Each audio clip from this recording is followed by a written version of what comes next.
Седьмой класс, четвертая четверть, урок 1. Travel tips. Советы путешественникам. Hi students! Today we will revise the information about Australia and Belarus, read travel tips and learn how to travel safe, learn a new grammar rule zero conditional. Сегодня мы с вами повторим информацию об Австралии и Беларуси, прочитаем советы путешественникам и научимся путешествовать безопасно, выучим новое грамматическое правило, нулевой тип условных предложений. So, exercise 1. Complete the scientific facts below.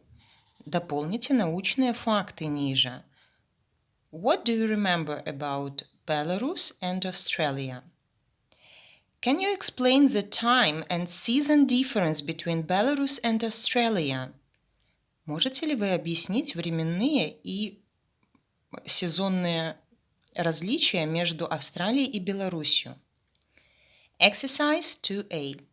What is the best way to travel to Australia? Would you like to go to Australia? Would you prefer to travel there alone or with your family? Is it easy to travel with your family? Why? Why not?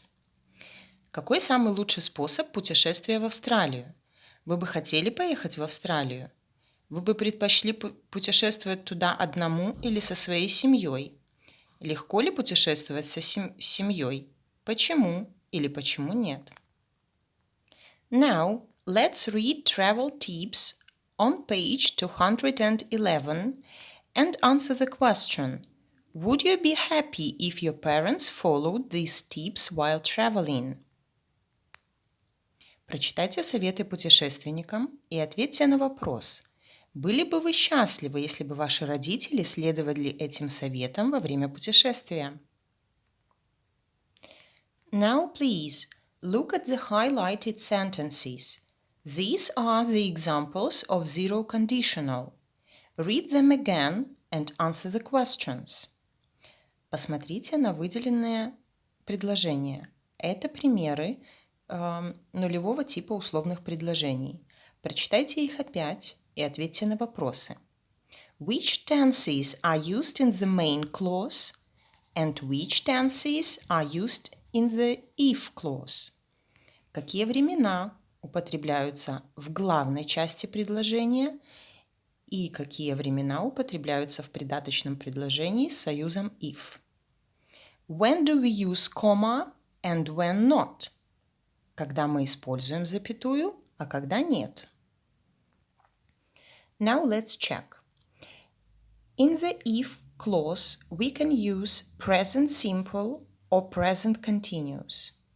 In the main clauses, we can use present simple or modal verb with an infinitive or an imperative.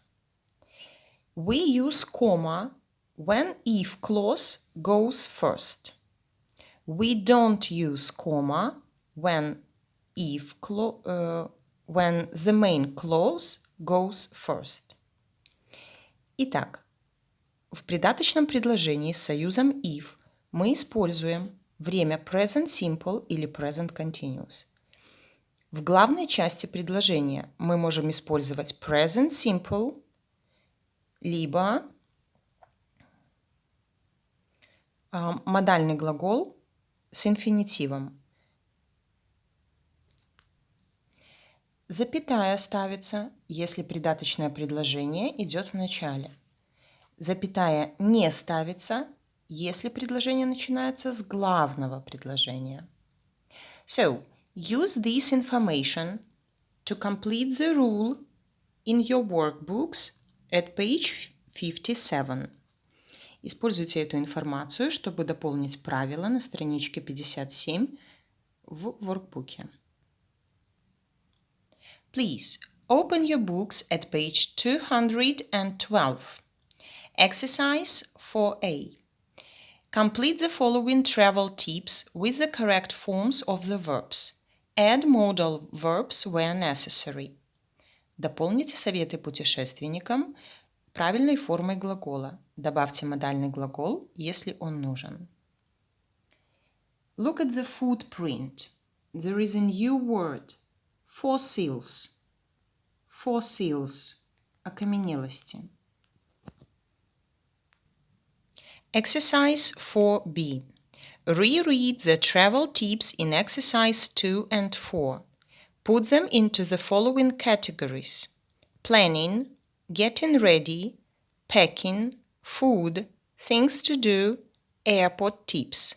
Some tips can go into several categories. Перечитайте советы в упражнениях 2 и 4. Распределите их в следующие категории: планирование, подготовка, упаковка вещей, еда, чем заняться, советы в аэропорту. Некоторые советы могут подходить в несколько категорий. Exercise 4C. Look through the tips again. Which of them are good for traveling with small children? Which with older children? Which with teenagers? Просмотрите советы опять. Какие из них подходят для путешествия с маленькими детьми, какие из них старшими детьми и какие с подростками. Now read the sentences in exercise 5a and guess what is the meaning of unless and complete the rule. If you don't want to spend a lot of time waiting at the airport, you should fly as early in the day as possible. Unless you want to spend a lot of time waiting at the airport, you should fly as early in the day as possible. So what is the meaning of unless? Какое значение слова unless? Unless has a negative meaning of if. Unless имеет отрицательное, противоположное значение слову if, и мы можем его переводить как «если не». Now, let's do exercise 1 in your workbook at page 57. Complete the sentences with if or unless. Дополните предложения союзами if или unless. Now, open your workbooks at page 58. Exercise 2. Rewrite the sentences using unless instead of if. Make all the necessary changes. Перепишите предложение, используя союз unless вместо if. Сделайте все нужные изменения в предложении. Now let's go back to your books. Exercise 5b. In some of the English proverbs below, unless can be used instead of if. Rewrite the proverbs that can be changed. В некоторых из английских пословиц ниже unless может быть использовано вместо if. Перепишите пословицы, в которых можно изменить. Can you give the equivalents of these proverbs in your language? Можете ли вы назвать эквиваленты пословиц этих на своем языке? Which of these proverbs can be good traveling tips? Какие из этих пословиц могут быть хорошими советами путешественникам? So, good luck in your studies. Bye.